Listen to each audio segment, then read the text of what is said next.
Vedeli ste, že ľudské telo má 7 energetických centier známe ako čakry?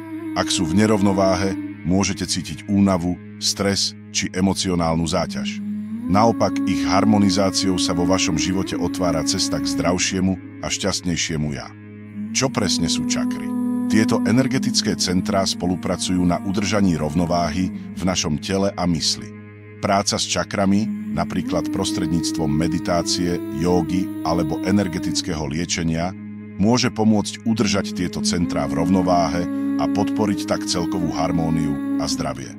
Najznámejších je 7 hlavných čakier, ktoré sú umiestnené pozdĺž chrbtice od jej spodnej časti až po temeno hlavy.